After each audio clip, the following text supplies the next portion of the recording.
In the United States, most major cities have commuter rail, systems designed to move people long distances from suburbs to the city. New York has one, Boston has one, Chicago has one, even Los Angeles, a city known for its car dependency, has one. But one major US metro, Atlanta, doesn't. Atlanta was literally built on rails. In the 1830s, when Georgia set out to build a railroad linking the port of Savannah to the interior of the Southeast, the site of what is now modern-day Atlanta was chosen as the terminus. Over the following decades, railroads from multiple directions converged there, turning Atlanta into one of the most important rail hubs in the region. That rail connectivity didn't just serve the city, it created it. Atlanta's growth and economic importance were shaped by the railroads that met there. By the late 19th and early 20th century, Atlanta did have rail systems that served a commuter-like function. Starting in 1871, the city built an extensive streetcar network that expanded rapidly and peaked in the 1920s. At the same time, interurban railways connected Atlanta to nearby towns at higher speeds, sometimes on their own rights-of-way.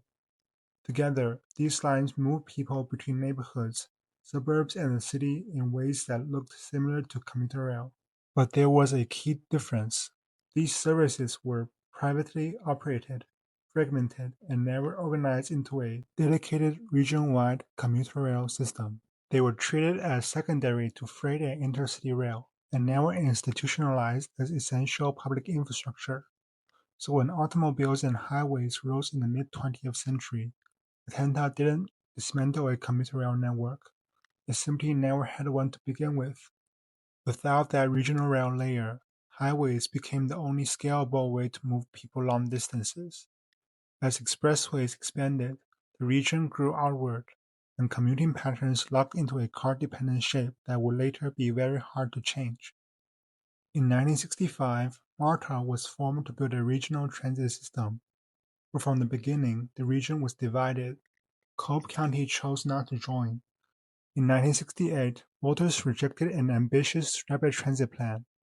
A revised version passed in 1971, approved only by the city of Atlanta, Fulton County, and DeKalb County. MARTA's heavy rail network was built over the following decades as a north-south and east-west rapid transit system focused on the urban core and nearby suburbs. It was never designed as a long-distance regional commuter network. In the late 1990s and early 2000s, the idea of commuter rail finally gained serious momentum. The Georgia Department of Transportation launched the Georgia Rail Passenger Program. The official proposal envisioned 7 intercity passenger routes and 7 commuter rail lines, mostly reusing existing freight corridors to keep costs down. On paper, it looked like the foundation of a statewide passenger rail network. In reality, almost none of those lines ever secured the funding and agreements needed to be built. The most famous was the proposed Athens-Atlanta Brain Train, linking major universities in Georgia. It completed federal environmental review in 2004, but never obtained construction funding. Another proposal went even further, a commuter line from Atlanta to Lovejoy, with further extension toward Macon. Funding was partially committed, and environmental review was done.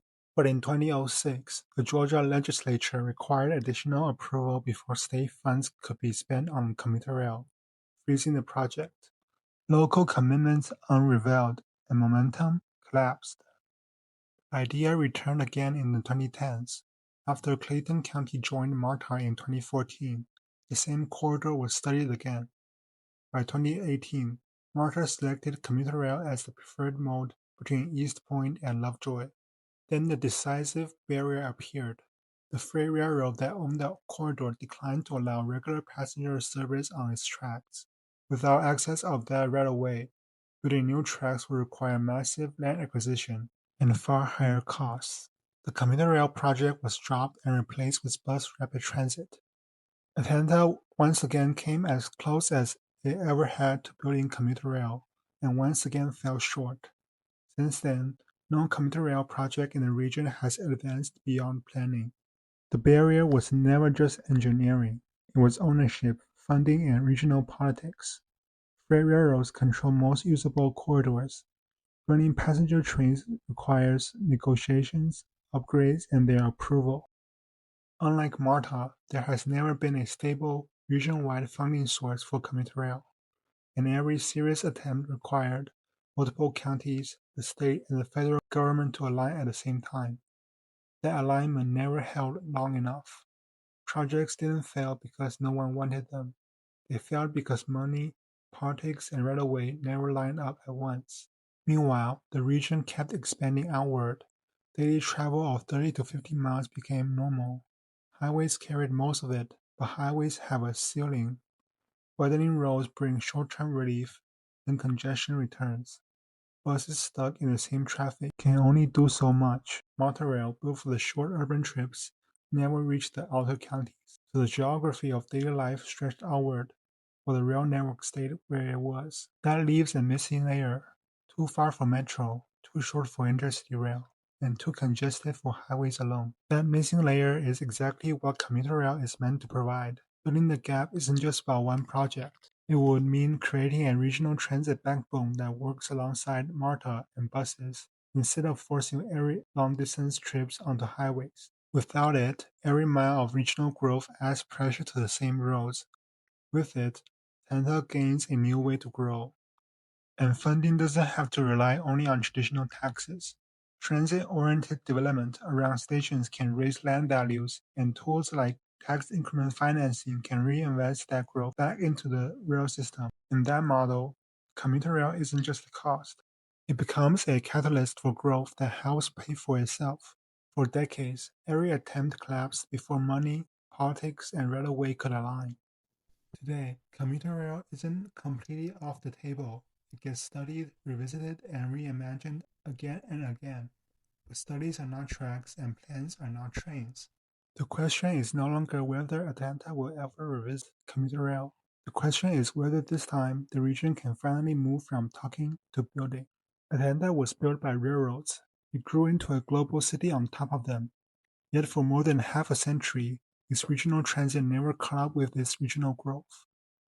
If Atlanta can align regional politics, secure corridors, and link rail investment to walkable, transit-oriented development, commuter rail stops being a decades-old idea.